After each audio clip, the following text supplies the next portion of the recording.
devices, and yeah, you'll hear all about it.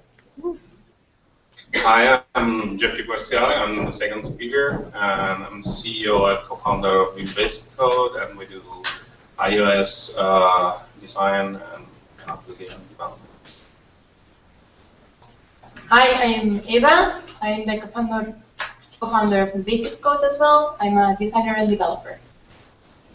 Hi, I'm Manuel, and I'm an iOS developer.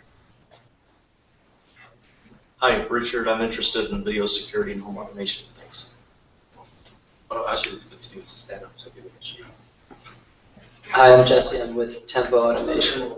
We're building robots that manufacture electronics. Hi, my name is Jigar. I'm an embedded software engineer, and I work on Wi-Fi based solution in the IoT space. Hi, I'm Martin. I work at Pebble, currently working on BLE stuff, software mostly. Hey, I'm Case. I'm a technical writer at a IoT platform called Array. Hi, I'm Wes. I do RF and antenna design for consumer electronics company for the home. What do you? Hi, I'm Steve, and I do connected car technology. Hi, I'm Tina, and we are working with the edge technology for the adventure lifecycle. I'm Tom, work with Python as senior. I'm Ruben, and we're working on a back-end system for Internet of Things applications. Hi, I'm Star. I do independent electrical design. Hi, I'm Giovanni. I have an agency that makes Mac and iOS software. Hey, I'm Albert. We do products that mobile power sources for smartphones and tablets. Hi, I'm Alex. I write iPhone software for a photography company. Hi, I'm Bash. What do I do? A lot of stuff, says Preet. Dye my hair is the other thing. Hi, I'm Meg, and I also dye my hair. And I'm a sales engineer. Hi, my name is Preet Anand. My company is building the next generation of 911. I'm Chris. I work at a company called General Things, and we do general things. Hi, I'm Chris, designer working on wearable and fashion space. Hi, Nathan Kendrick. I'm a partner at Design Map as well. Thank you for coming. Hi, I'm Justin, and we're building a better smoke detector. Hi, I'm Bobby. We're working for a home automation project. Paul, from Jarvis, voice activated home. Hi, I'm Scott Jensen. I specialize in UX with smart devices. Hi, I'm Arun. I'm part of a team that's trying to build their UX for stitching together multiple IoT devices. Hi, I'm Shane. I'm working at Xerox Park doing iOS development, and Alfred met you there a couple weeks ago. Welcome. Thanks. James, I'm a product designer, and I'm working on home automation. Hi, my name is Salman Kim, so Director of the Technology Strategy working for Harman. Hey everyone, I'm an investor, worked on 3D printing and satellites, and curious about new things. What's up? I'm Zavin. I work with Non in investments. Hi, I'm Stelios. I just like firmware and hardware. Awesome. Hi, I'm Robert. I help hardware companies get to scale. Hello, I'm Mark. IoT List. Some of you guys probably got an email from me. So it's a platform for sharing and seeing new things that are going on in IoT space. I'm Andre. I build web apps actually, but I think Bluetooth's really cool. Hi, I'm Megan Zori. I'm a data privacy attorney, and I'm interested in the privacy aspects of IoT. Hi, I'm Ramin. I'm an indie iOS Android developer, and I'm BTLA geek. I'm Andy. I'm a design and technology consultant. I'm Nick. I'm a hardware electrical guy. I'm interested in radios generally. Hi, I'm Tim. I'm a weatherman, air quality scientist, and we're trying to enable air quality monitoring for citizens throughout the U.S. and world. Hi, I'm Guillermo. I'm a UX designer in town working for Samsung. Hi, my name is Jay. I'm a service designer and I'm interested in more about BLE. Hi, I'm Leonardo and I'm an interaction designer and I'm working for Samsung Mobile Labs. Hi, I'm Zoe. I'm also an interaction designer at Samsung's Mobile UX Lab. Hi everybody, I'm Sonia. I'm a designer interested in Internet of Things and how it changes behaviors. Hi, I'm Ben. I'm a venture capitalist who likes investing in hardware. Hi, I'm Hakeem. I'm a hardware designer, engineer. I currently work at a gaming startup company called Septio, making Septio playing cubes and stuff, and before that, medical devices and other stuff. It's a fantastic product. My name is Troy. I'm an iOS and firmware developer. Hi, I'm Marianne. I'm a business type who's a total hardware geek who's playing around with some IoT things. I'm Chris. I'm an interaction designer at Java with Alfred. Hi, I'm Gerardo. I'm a hardware entrepreneur and will soon start working with Highway 1. Hi, I'm Caroline Fernandez. I work in biz dev for IoT. I was the first business hired at Streetlight. Oh. Hi, I'm Sid. I'm with August. We make smart locks for your home. Hi, my name is Sunny. I have a hardware design background. Just here as a hobbyist to check out IoT. I'm Les Levitt from WIM, WI-MM, which is wireless machine-to-machine, and we do embedded electronics for bicycles.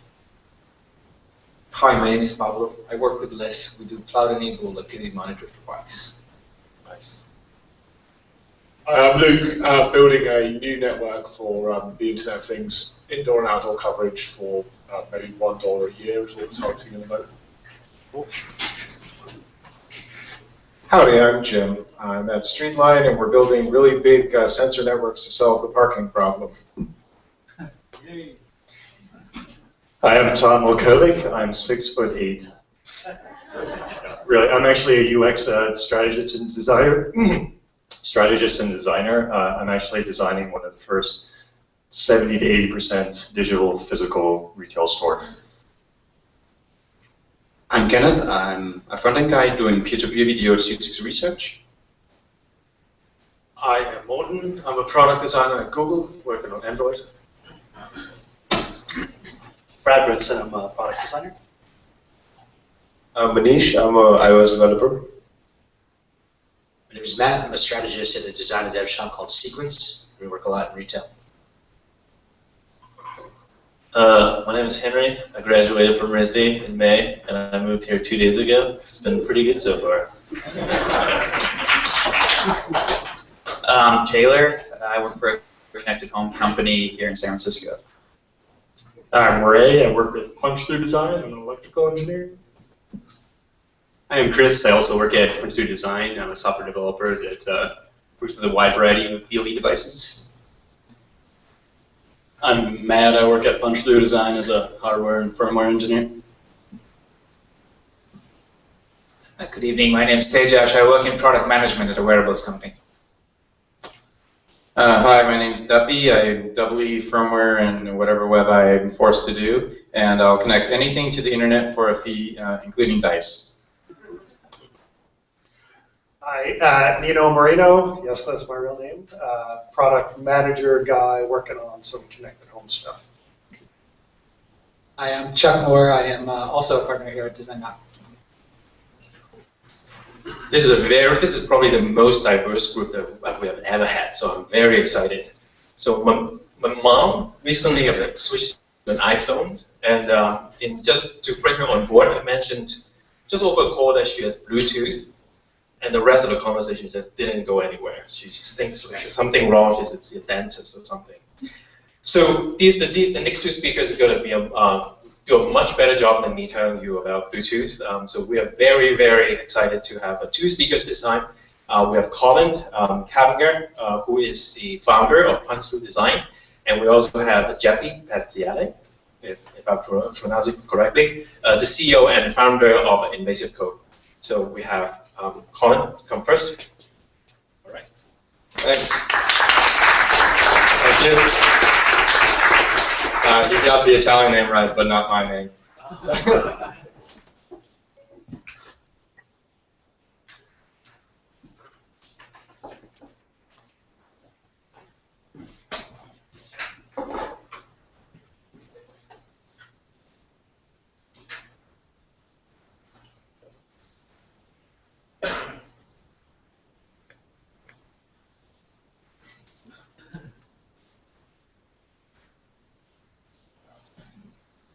All right, I'm Colin. I'm from Punch Through Design.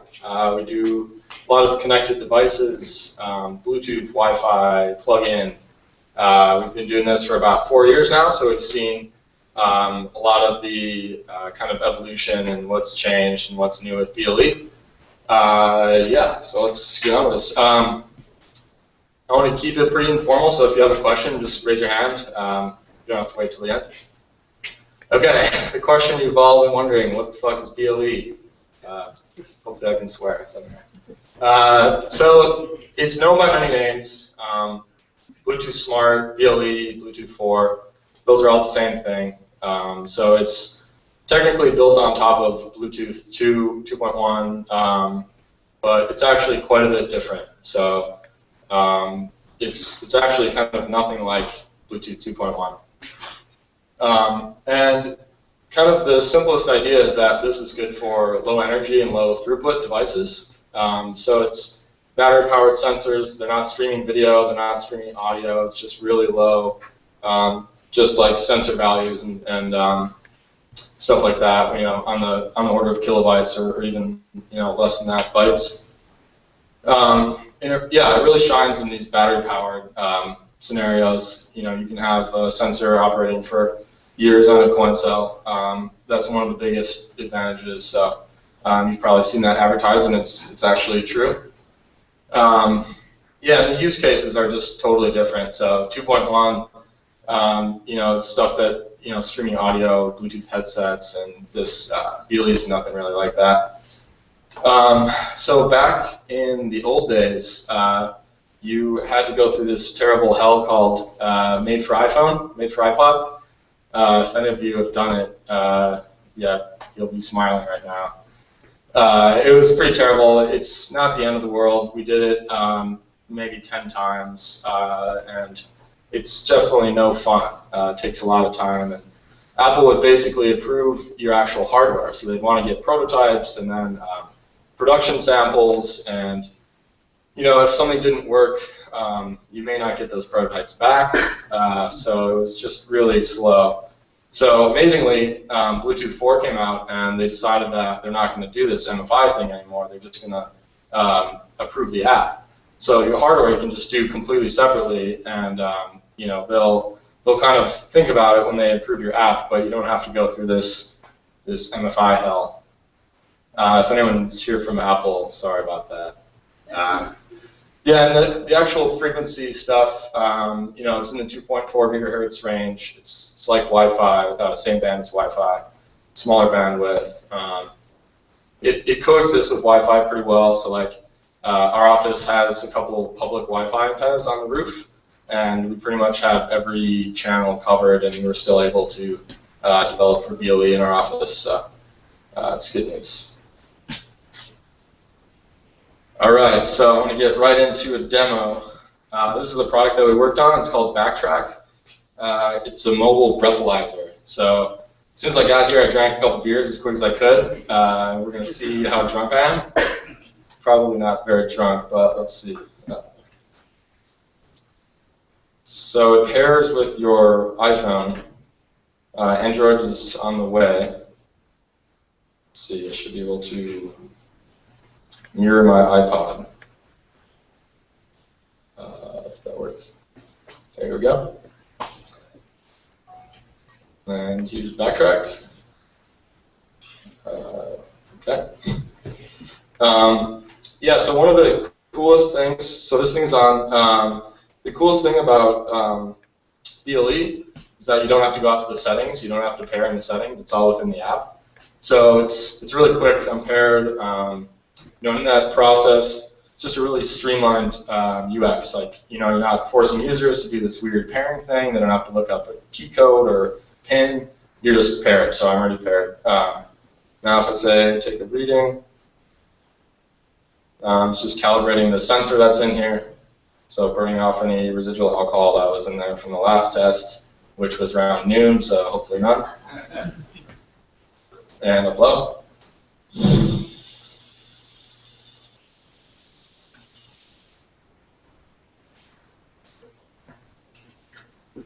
Any bets? 0.5. Sounds a little high. 0.03 is my guess. Oh, that was pretty close.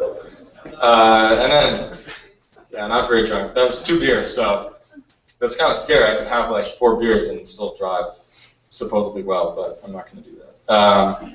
And then you can do this cool stuff, like you can take a photo, you can tag a photo with how drunk you are. So I'm going to get, you guys are all at 0.03, and here's your picture. It's a little blurry. That looks pretty drunk, actually. But let's see, AirPlay is a little laggy here. There we go. And it has my location. I can say, yes, this is legitimate, I waited long enough, and I'll be sober by 9:30, just when I'm going home. So then the coolest thing, I think, is that I can do all these bad decisions here. And, let's see, I'll share this on Facebook. Oh, this is my iPod, I don't think I have Facebook on here yet. Anyway, I can't share it, so maybe that's good. So that's backtrack. Let's see, I gotta keep an eye on the time.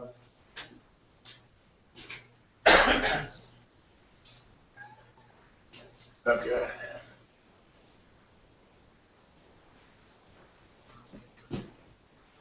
Yeah, all right. On to the boring stuff. No, I'm just kidding. So central, there's kind of 2 roles in BLE, central and peripheral. Typically, central is a phone, but in the case of the iPhone, it can actually be both, which is why you see the iPhone in the bottom right as well. But typically, you kind of think of it as a sensor being the peripheral and the iPhone being central. These names are important because there are other things that are referred to as client-server, and they're different. So I'm going to always use these roles. This is what Apple uses. This is what you should use. Yeah. So this is the basic structure here. There are these things called characteristics and services, and they're kind of grouping of data. So again, the idea is there's a central, like your phone. It's interested in the data that your sensors have. Your peripherals have that data, and they're organized in these services and characteristics. So one thing I put on the slide that you won't see in a lot of places that I kind of want to keep in your mind is that centrals can also have these services and characteristics. So this can be confusing. When we started doing this, we didn't really know that.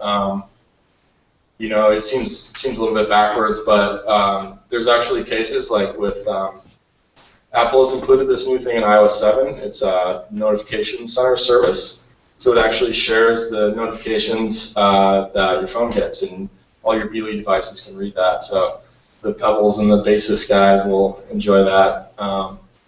And in that case, it's a little bit backwards. So the central, the phone, has all that information, and the peripheral wants it. So they still connect with these same roles, central and peripheral, but then there's a different idea of client-server. So in that case, the phone would have the data, and the device is going to get it.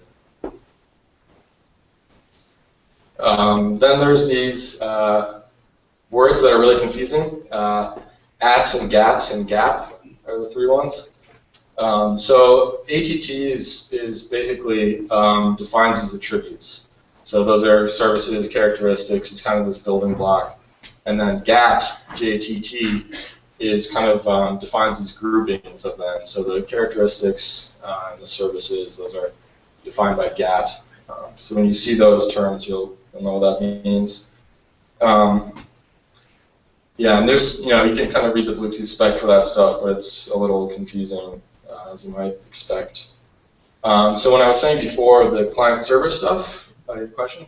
Going back to that, you just mentioned where Central has data that peripherals want. Would that be pull-based or push-based? It can be both. Can be push. Yeah, you can register for the notifications the same way. So you actually you connect with the same roles. The central has to kind of connect to the peripheral, and then you can ask for what services it has and register for notifications the same way.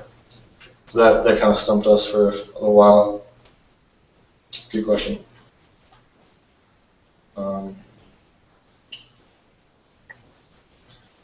Yeah, so let's. I'm just going to get into another demo here because those are usually more interesting. Yeah, I mentioned GAP. GAP is this profile that's in every BLE device. It's kind of the simplest service. It shows you what the device name is, kind of all the necessary parameters. So if you're building a device, it kind of has these by default. A lot of the TI stack, the Nordic stack, all have them. The iPhone, if you advertise the peripheral, it includes these. So it's kind of always there. And this is built on top of the other stuff, so it sounds like GAP is this like special thing, but it's just made up of the ATT units from the last slide. Okay, another demo. So I'm going to demo this app called LightBlue that we have. It's a BLE test tool. So when we started doing BLE stuff, we kind of got the TI dev kit, which didn't come with any firmware, so it didn't work out of the box. And also we had nothing to connect to it. So we were, kind of starting at square one. We thought, hey, wasn't there an iOS app that can just scan and connect and kind of show you this basic test? So we made it. Do AirPlay again here. Yeah, it's free, available in the App Store. 16,000 developers using it. There's a Mac version as well. So here it is. This is going to be cool because we have tons of geeks in one room and they all have BLE devices. So here they are. Looks like a Fitbit one. Do we have like a Pebble beta in here? I don't know. We actually did some FCC testing, and we were in the chamber or outside the chamber, and I pulled up LightBlue to do some testing before we went in there, and I saw this thing called One. I was thinking, that's strange, and so I kind of connected to it and started reading services. And then I was thinking, that's funny, Fitbit. They don't have One on their website. It must be something different. So we got a little preview of the Fitbit One. So this is the idea. You can see all these things around you. So like, here's the breathalyzer. I can connect to it, see all the services. Maybe I can connect to one of these other things. I don't know what this is, but a lot of these might reject my connection because I'm not doing a special handshaking signal. I'm just messing up everyone's watches right now. Okay, so we'll demo the other feature of LightBlue, which is it puts the iPhone in peripheral mode, so I can actually advertise. So use my phone. So now I'm going to go in peripheral mode and say, so now my iPhone is advertising as a peripheral. So I'm going to add a service, and under that is a characteristic. And I'm going to say IoT Meetup. And now if I switch to my iPod, there's LightBlue. I'm connected to it. You can see both Bluetooth icons are connected. And if I read the property, there it is, Hi Meetup. That's weird. So yeah, the exciting thing is we actually have these Bluetooth SIG compliant profiles listed in here. So this is pulling profiles from the Bluetooth SIG website, So these are all kind of the ratified profiles, if you want to call them that. So you can go in here and, you know, if you want to make a heart rate sensor, you can go in here and play around with what the structure is. You can, I guess the exciting thing is that you can prototype your hardware before you actually have hardware. So you can, you know, decide on the structure of your characteristics and your services and actually build that, and you could build your entire app just connecting with another iOS device. So for you software guys, you don't have to use the scary circuit boards and stuff. Was that a question, or are you just rubbing your nose?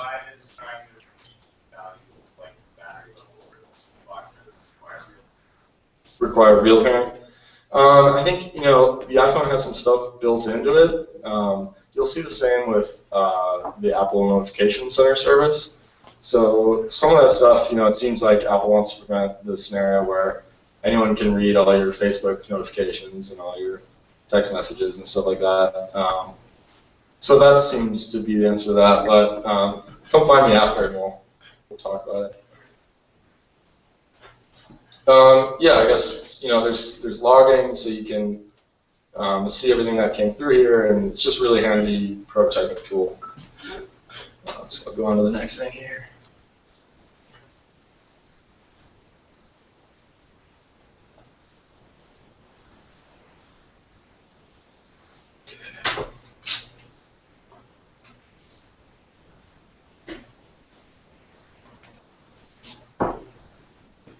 Yeah, and then real quickly, I guess a lot of you guys are interested in hardware, so you want to know what chips there are and which ones you should use. These are kind of the most common ones, so you'll find the most support for these two. There's a TI part and a Nordic part.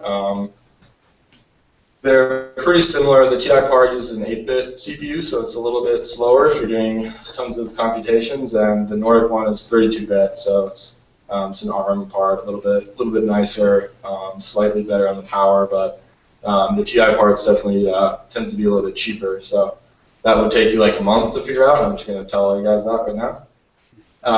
And then yeah, we're actually working on some hardware. So we've kind of I don't know how many BLE products we've worked on, but we've struggled with like TI dev tools and Nordic dev tools. So we've kind of worked on all that stuff and created this really nice prototyping platform to get started. So that'll be out in a month or so.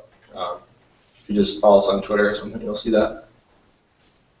And that's pretty much it. Thanks for having me, guys. And yeah, come find me with questions. We're hiring firmware and software guys right now. So if anyone's out there that wants to come work on some cool BLE stuff, come find me. And yeah, Lightblue's in the App Store, so you can find it there.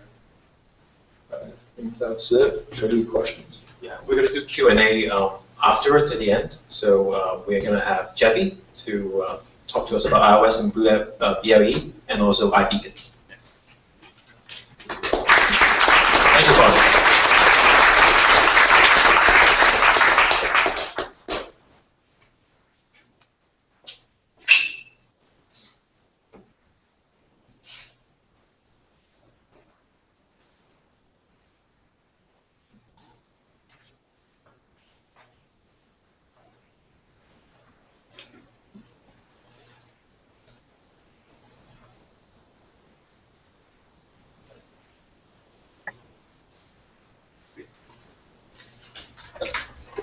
Yeah. Okay. Thanks. So I'm Jeppy Parziale, so I'm CEO and co-founder of Basic Code. We do iOS design and development, and I ended working with Core Bluetooth because some time ago I did a post on our blog about this technology. And we had a lot of visitors and a lot of questions about the technology. And I'll show you why that happened. So I'm going to talk about Core Bluetooth and this new technology that just came out that is called the iBeacons that is relied on Core Bluetooth. maybe I'll skip some slide because Colin already told you a little bit about core Bluetooth. So this Bluetooth LE, that doesn't mean limited edition. It's in reality Bluetooth low energy. It has been defined by the Bluetooth Consortium, and it's part of the Bluetooth 4.0. And you have, so Bluetooth LE, you distinguish Bluetooth LE from what they call classic Bluetooth, and the main difference is the power consumption. You will find also other names like, Colin said, Smart, Bluetooth Smart, or something. So I put in this slide the main differences between standard or classic Bluetooth and the Bluetooth LE. And what I want to highlight is the power consumption. So if you take the standard Bluetooth as a reference, you see that Bluetooth LE is it's really the power consumption of Bluetooth LE is really low.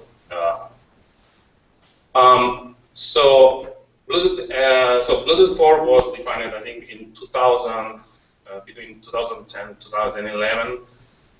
So after 3 years, so I only introduced Bluetooth LE in their device in 2011, and so in 3 years, more than 1 billion of devices have been sold, and this is a projection for the next year. So it was really huge. I guess neither Apple was expecting that success. And the kind of devices and the number of applications are really enormous. So you can go from health, security, and there are a lot of companies here working in the field. So we've seen different field, different applications. So it's really a huge. It's having a lot of impact on the market. So in iOS devices, you can develop for the standard or the classic Bluetooth and the Bluetooth LE. Colin mentioned, if you want to do the classic Bluetooth, you need to go through this Made for iPhone or Made for iPod program.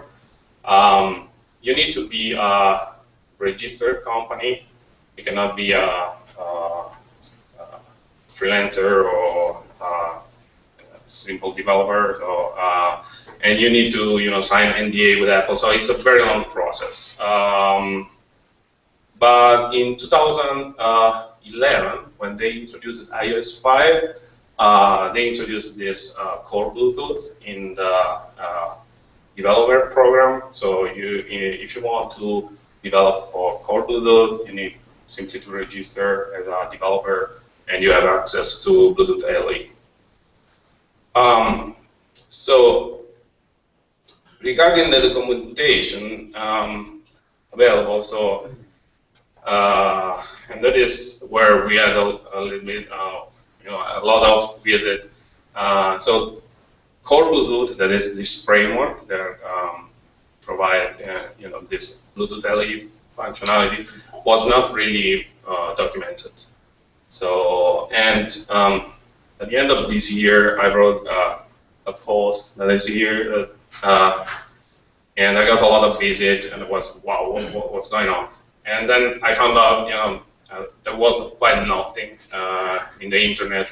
In fact, if you just Google, core Bluetooth tutorial, we show up first. We had, I think, under 50,000 visits from last January just for this post. So a lot of questions, a lot of people contacted us.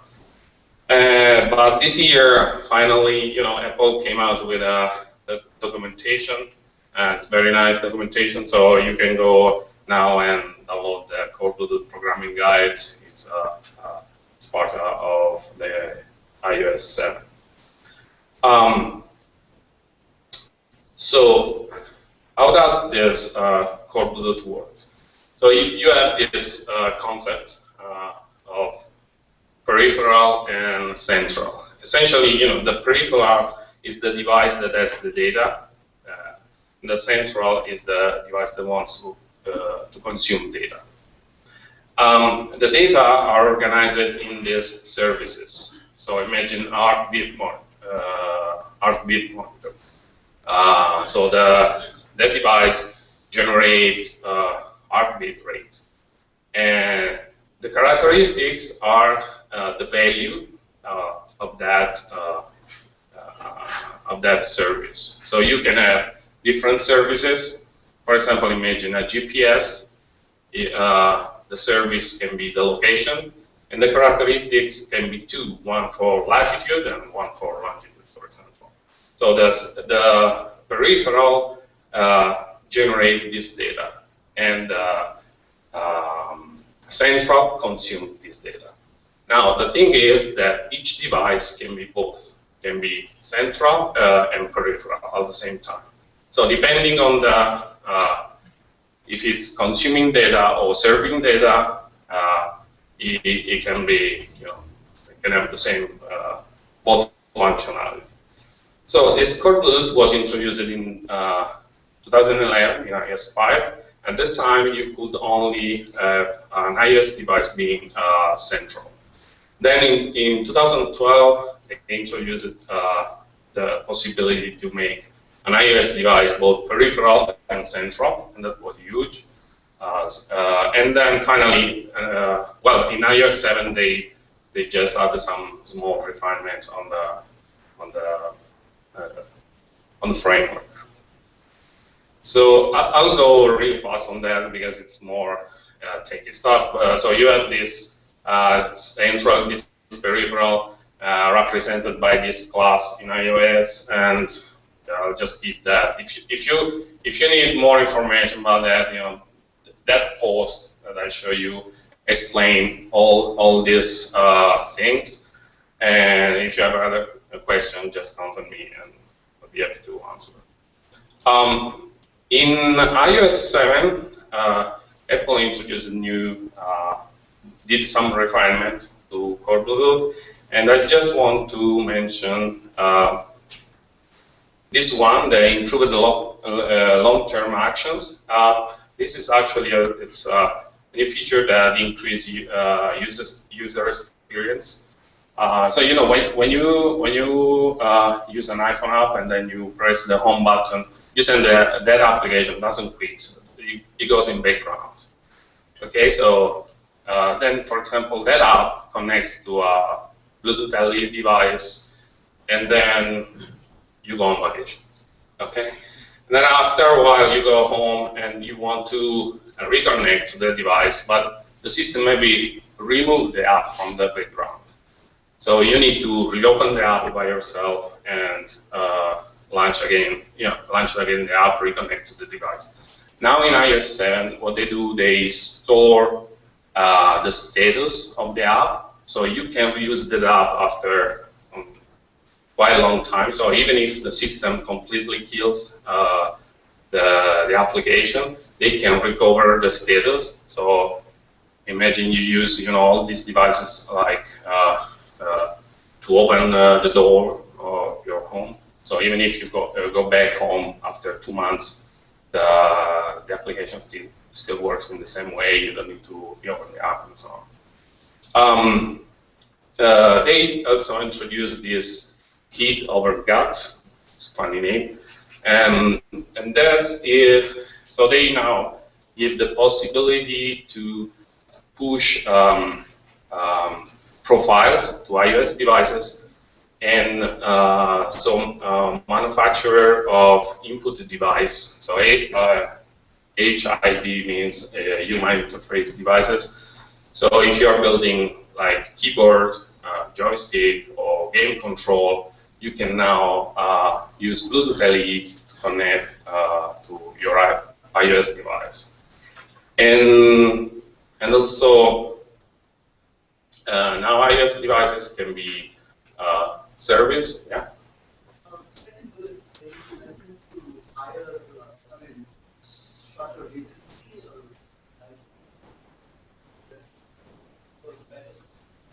Which one? Yeah. So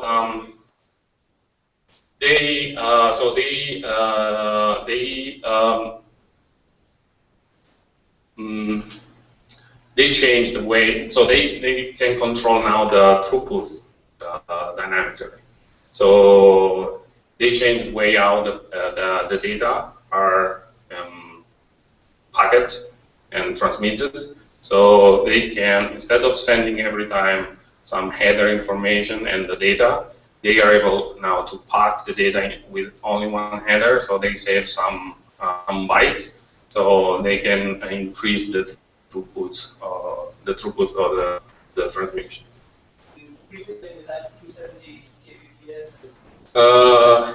Yeah, I think so, right? It's was less than that. I don't remember. Yeah, but now it's I mean it's the transmission speed that you can control. I mean, anyway, you don't have control of that. They can dynamically change improve the speed of the transmission.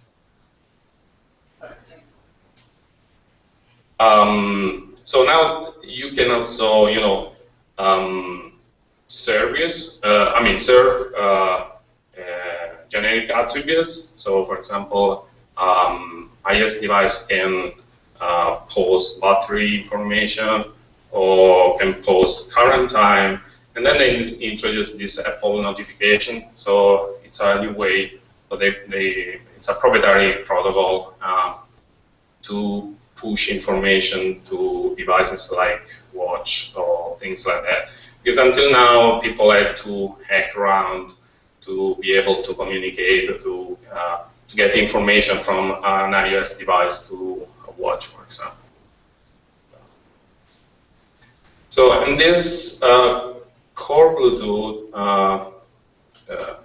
helped me, one reason helped me to talk about these iBeacons. So the concept comes from another framework that is in iOS called co-location. Essentially, in iOS 4, they introduced this concept of geographical region. You could define a geographical region that is represented by a point and an area around it. And you can notify the user when he was entering or exiting this region. So you define the center with latitude and longitude and the radius. And an example of this is in the reminders app. So you can define a reminder and then select a location, define a radius, and then you can also decide if you want to be notified when you leave or when you enter that location. And so when you physically enter that region, your phone posts you a notification on the screen. So starting from that concept, they decide to define this other concept of beacon. A beacon is something that define like a unique service. So that usually is represented by this UUID. It's a unique number randomly generated that you can assign to that. And then you can define a proximity. And here you can define at the moment, if two objects are immediate, far, near or far. And then you can define this major and minor, and these are two integer numbers. I will talk and I will show you what they mean. So they took this geographical region, and of course, they removed the concept of latitude and longitude because they want to bring this concept indoor. So, and indoor, you don't have really this, I mean, you cannot really measure the geographical location. So they removed this concept, and then they define what is called a beacon region. So it's this beacon region is part of the core location, and here how it works. So that is a beacon. Actually, that can be any device. A beacon is a small device that's very cheap, and that advertise some information. Okay, so imagine this situation: you go in a store, and there is this device advertising something like whatever message, like "Welcome to my store" or whatever. So so your device, that is the client, when it gets inside this transmission range, can consume the data coming from the beacon, and so you can push to that device information like imagine for a store situation, you can push information like new offer or anything related with your store. So before we go in there, so that beacon can be any iOS device too. So since there are a lot of stores using this virtual cashier with the iPad, so that beacon can be like an iPad in your store. Or and now there are already company manufacturing these beacons, so you can mount the beacons in any location. So question. So are you saying then that there's absolutely no way for anything but an iOS device to use this? Anything? Is it only for iOS devices? So iBeacon at the moment, so the profiles for that are provided by Apple. So at the moment it's a technology they patented. It's based on Bluetooth LE, but the profiles are published by Apple. So at the moment, there are no other devices that I know because, I mean, Google devices, Android devices, I think not all of them use Bluetooth LE. So, and this just came out. So at the moment, yeah. Oh, I understand for the short term. I'm just saying that why would the Gap want to put a device that only works for a subset of market? Why? Well, that's a choice. Like it's like why Walgreens use, for example, Android wallets. If the iBeacon becomes available, generalized protocols is available for devices, that would solve the problem. Sure. I was just curious if there's any implications. Sure. But the beacon. For the record, it's BLE, right? Yeah. Right Android code that this is right. Yes. Yeah. So it's that's what I'm looking for. Yeah. It's in fact, you see, for example, here is how you create a. I mean, you can create a beacon from an iOS device, but a beacon can be any device that you can manufacture. The only thing at the moment, only iOS device can list it, but you can build your own Android version. So. Well, the customer has to subscribe to each user ID that wants to be. So usually, yeah, the user ID is per application. So you need one UUID for your application. And then there is that major and minor.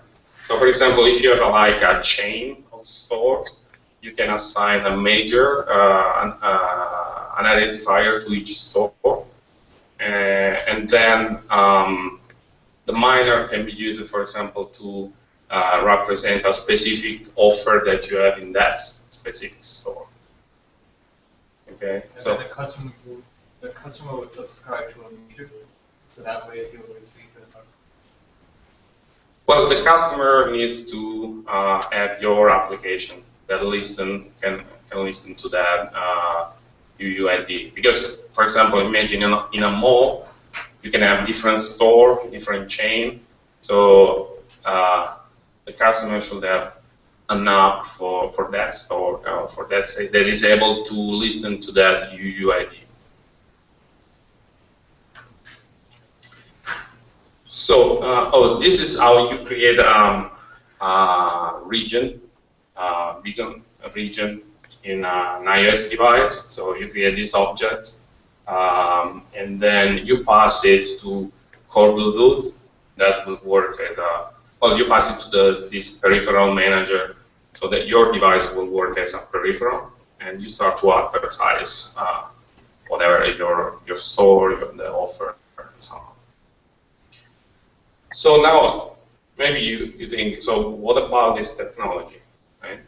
So, NFC. So now NFC, has some drawbacks. So first of all, the radius is really limited. So you have 10 centimeters against a beacon can have up to 50 meters distance. The readers are expensive. Not each single reader, but because of this short distance, you need more readers. If you have imagine a store with a lot of, for example, cashier or object, and the same functionality can be built using less beacons. So in a large store, the number of beacons compared to the numbers of NFC readers can be much less. Also, NFC is complicated or quite impossible to update once you install it. And it was adopted by Google. And it didn't work because, for example, in the US, if you go to some shop, the carriers like AT&T and Verizon build a similar technology. So if you have an Android phone with AT&T, you cannot use, for example, you cannot pay with a Google Wallet and Walgreens, for example. So there were some competition in there. So I will say that NFC is really close to that. It's that complete.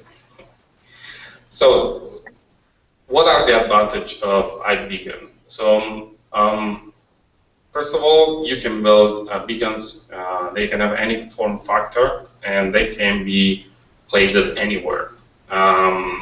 So it's they can be updated over the air. So you can also push software so that you can program them, and you can, for example, switch it off during night or whatever. So you can save a lot of battery. They can discriminate between different distances. So that opens also a lot of applications that NFC was not able to provide. One of the major advantages of NFC is you make a very, very cheap NFC device. You have a card. How cheap can you make an ID? Well, but the card itself, it's just an antenna, so you need a reader, right? I'm asking about the for the consumer portion. Yes, there's an iBeacon in the store, there's a reader in the store. The consumer has to carry a card, but how much is that, the iBeacon? Yeah, from they switch the costs, right? For iBeacon, the phone is expensive. How much is the beacon? Yeah, but the beacon itself is, because for example now there's a company producing that, they sell for $100. But a reader, NFC reader can cost more or less the same. So but the card is cheaper. But yeah, you need to, anyway to produce. So the cheapest beacon you could make would be $100, or what would be the? Your phone. You have your The phone. phone is $600, right? Mine's $700. Yeah, but So it's a cheap beacon. But you're not buying the photo.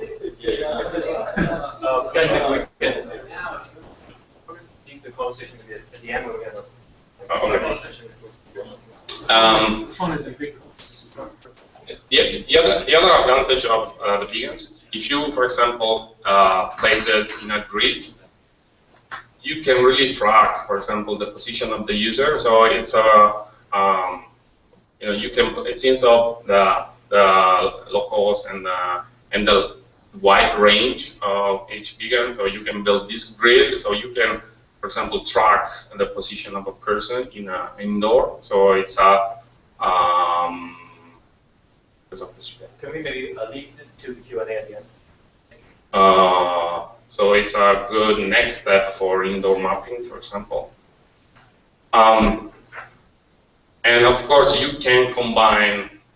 So if you have an iOS device, I mean, if you're building an application, you can combine the information coming from other sensor, like for example, you have this M7, it's a coprocessor that has you know, the device to provide information about the position of the user, so accelerometer and so on. So imagine to combine all this information together. Yeah, so the range is 50 meter. As I mentioned, yeah, so it's a next step for indoor mapping. It can be used in marketing store. So, and that doesn't mean that you will get like spam every time you go to a store, because they put a feature that you get only that information if your screen is on. So don't be afraid about that. And since it's based on Bluetooth LE, so now Google is adopting also Bluetooth LE, and you know, Bluetooth LE is really a fundamental component of Internet of Things. So I think this iBeacon will have a lot of success, and hopefully, you know, other company will adopt it. And for a design point of view, you know, it opens a lot of possibility, and you have a new kind of, you will have a new kind of interaction with your device, with your store. So if you have any question, you can contact me here. I'll be happy to answer. So in the next week or so, I'll post an update of that post about Bluetooth LE with the new iOS feature. I was supposed to give a demo of iBeacon. I didn't have time, sorry for that. But I'll publish that demo on our website, so you can download it and yeah, play with it. Okay, thank you.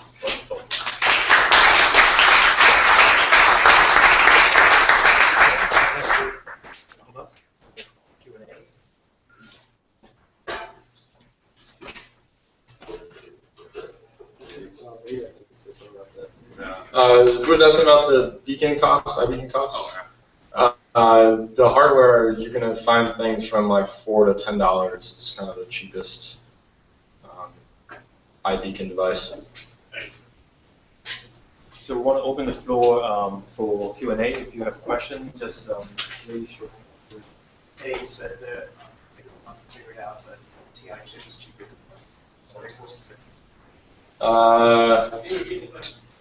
He's asking what's the actual difference in price between the TI and the Nordic, and I don't know. It's their pricing is really all over the board, so it depends what you're doing, how many you're selling, how much they like you. I don't know. It's random. gentleman. Can you tell us more about the prototyping? No. No, well, yeah, we'll announce those soon. So follow us on Twitter, send me an email, or ask me in a month. Good question, though.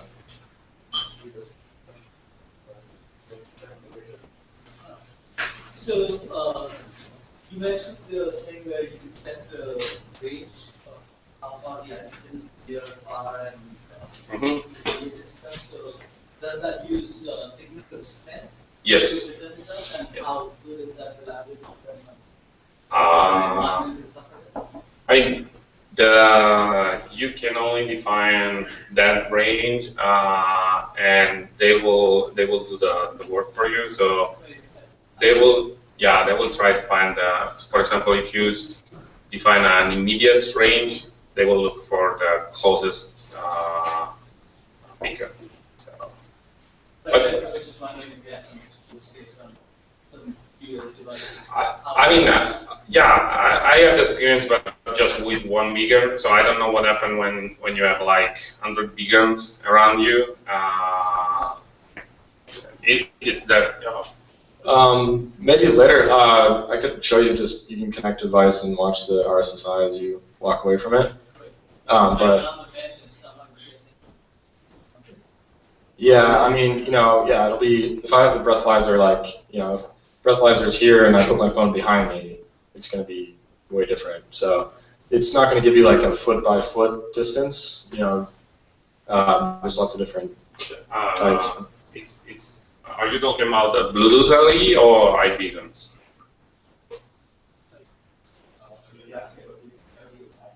I mean, the iBeacon system is using that as determining how far it is, because that kind of ties in with that is in the meeting with NFC, that it's kind of different applications that I see they both cater to. And so if this is kind of competing with NFC, that's using RSSI to determine how far it is, then it's kind of a question of how reliable this geographical region. So I guess I'm not sure about that, but for that geographical region, they do not only use the GPS to define your location. They use all the sensors that are on the device. So I guess for a beacon region, they do something similar. So they can guess your speed and things like that. It's quite a good absolute relative. So yeah. You can't say that this signal conserves relatively unless you've got a line of sight. But you can say whether you're getting closer or further away. That's quite useful.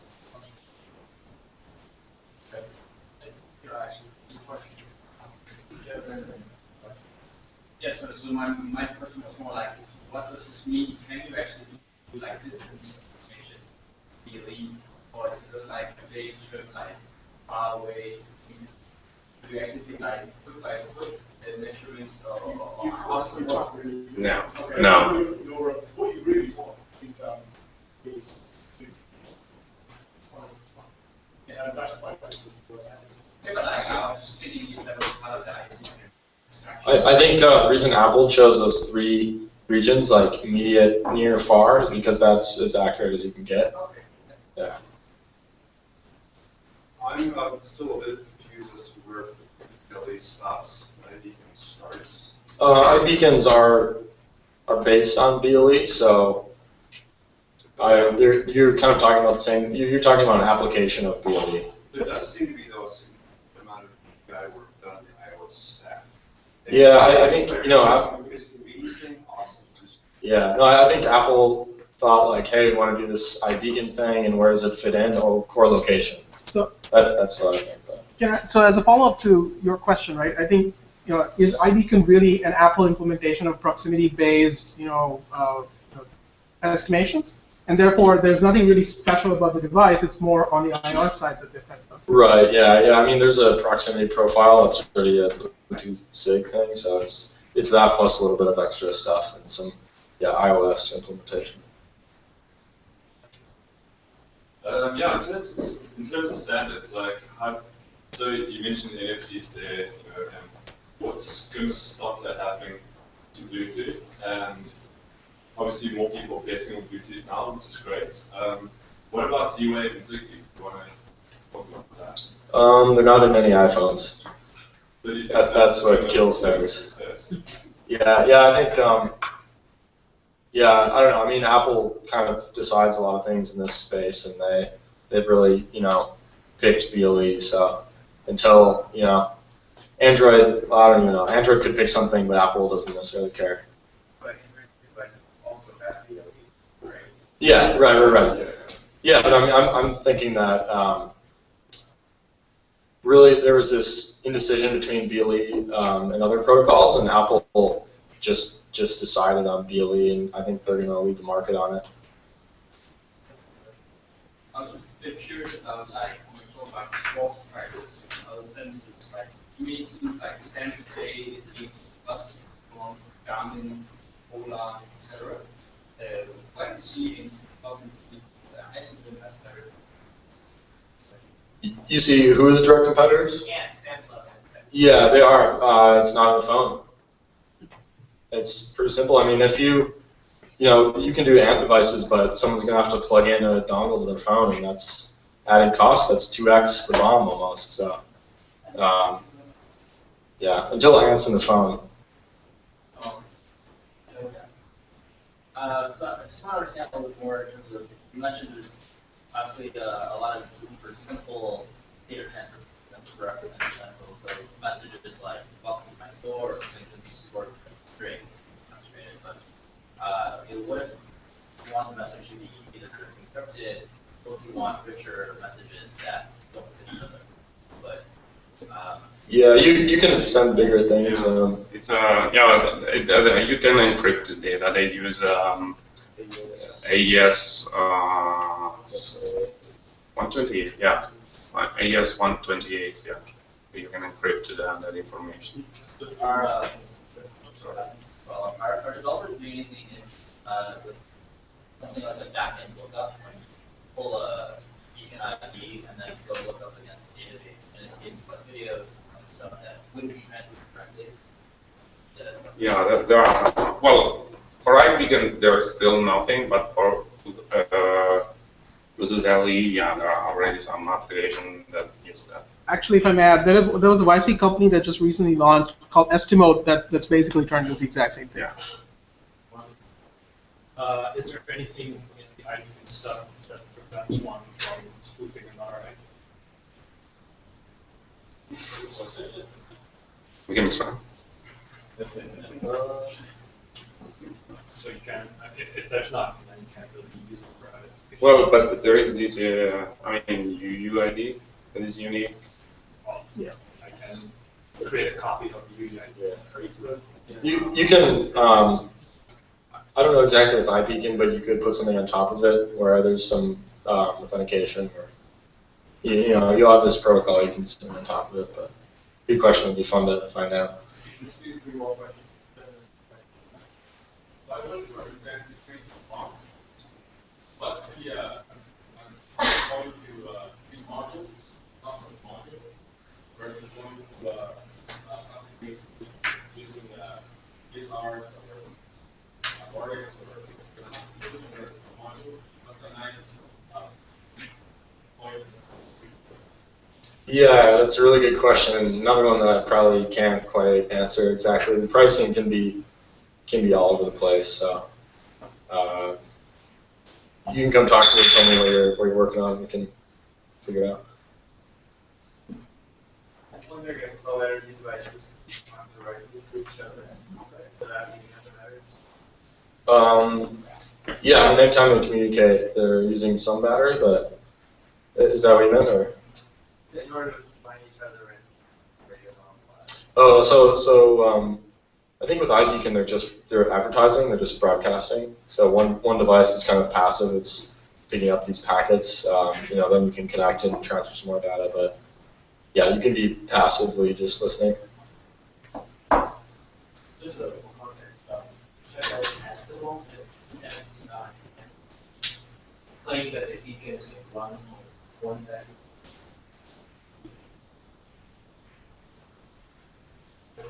On iOS, what functionality can I have on the phone when an action is received? And the app is in the background, so not active.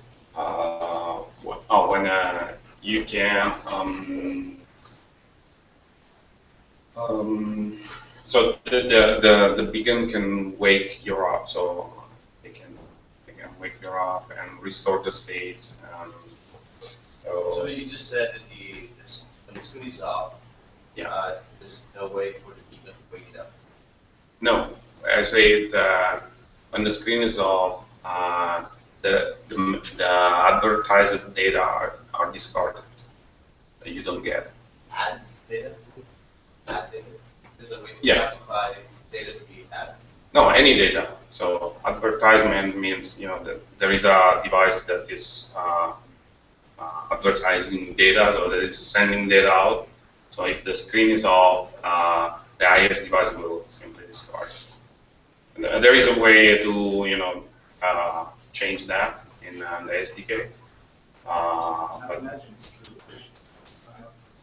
This is for application, application.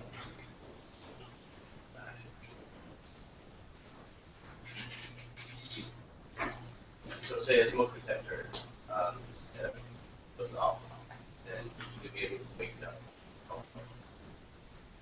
if that, If the smoke detector goes off, it sees there's a fire in the house. okay. And it's, say the alarm is Oh, on your phone.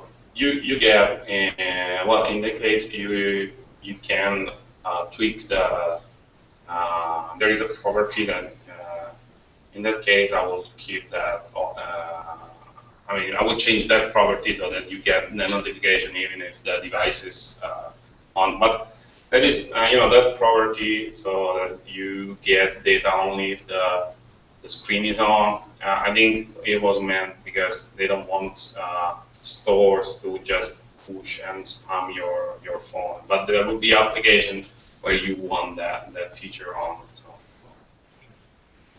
So. You can do different things if the user already installed your app. So I think if you had a fire or a smoke detector, you wouldn't want to be advertising as if you're like Starbucks trying to sell you something. You'd have an app on the phone that they already installed, and then you could wake it up. You could do something different there. Cool. Thank you. Thank you so much for the time, and thank you.